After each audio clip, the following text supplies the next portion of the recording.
Which item in this picture do you think negatively affects people's health more than anything else? Alcohol? Cigarettes? The donut?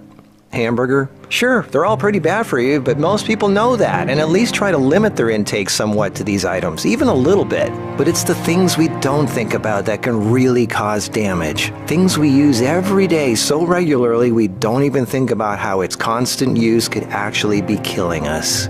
The real culprit is the chair.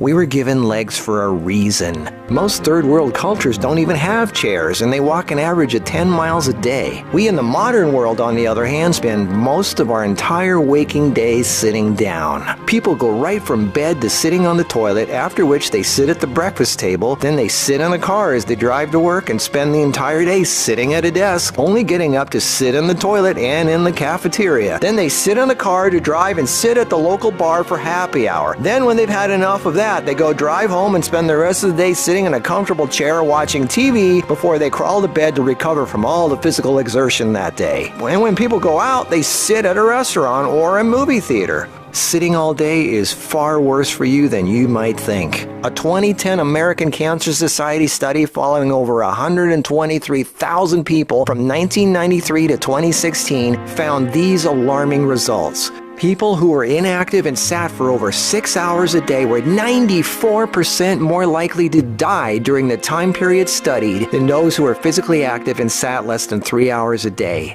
That's almost 100%. And get this, findings were independent of physical activity levels. The negative effects of sitting were just as strong in people who exercised regularly. 60%, that's over half of employees surveyed, were convinced they would be more productive if they had the option to work on their feet. Medical experts have started referring to long periods of physical inactivity and its negative consequences as sitting disease. Below this video are links to an endless list of medical studies showing physical inactivity and low fitness are serious threats to cardiovascular health. Even with a low body fat index, sitting has been linked to non-alcoholic fatty liver disease.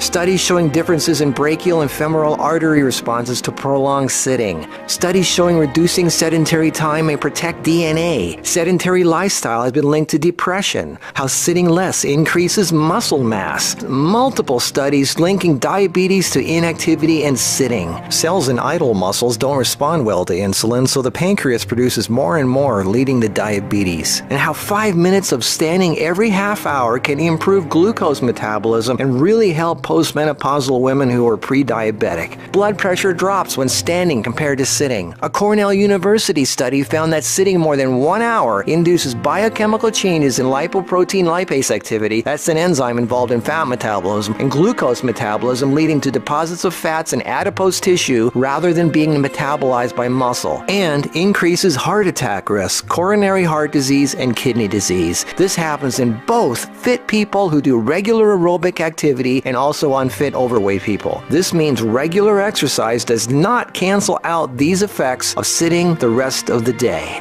Sitting a lot is asking for trouble, no matter who you are.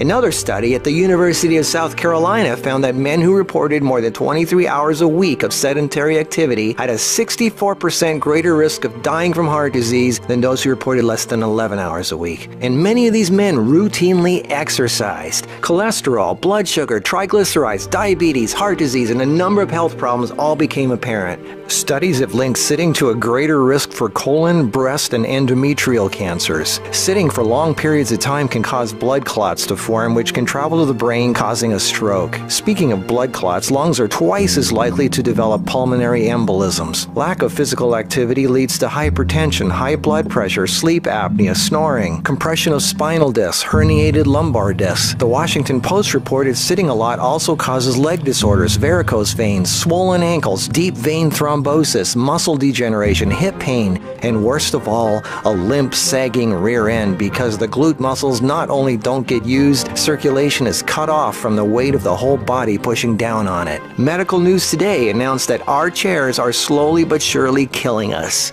The links to all these studies are listed below this video. So what do? We have to work, right? Well, the first thing to have to look at, obviously, is our desk. It's actually becoming commonplace in many offices, factories, and even schools globally to switch to standing desks. They even have desks that instantly adjust from sitting to standing position and back down again as needed. Just Google standing desks and you get all kinds of companies. I myself use standing desks to do my video editing and even have a treadmill desk for doing my office work and online stuff. I find this much more effective than the bicycle desk I have for working on the computer. Even though my legs are moving, you're still sitting, and the leg muscles are not supporting the weight of the body. And this is why being on our feet is so important and effective. The act of standing requires all kinds of muscles to keep us from falling over. Muscles all over our body are constantly adjusting, tightening, and loosening to keep us balanced, from our feet to our legs to our torso, arms, and neck. That's thousands of muscles, big ones, little ones, constantly working to keep us from falling over. And all this work requires energy, which of course comes from our food, and fat, which doesn't get used if we sit around all day.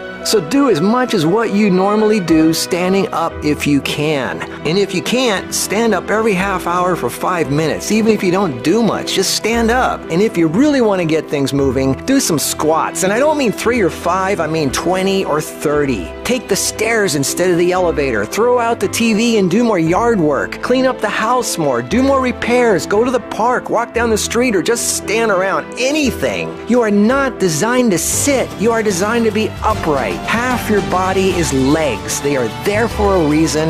Use them. If you value your life, get off your ass.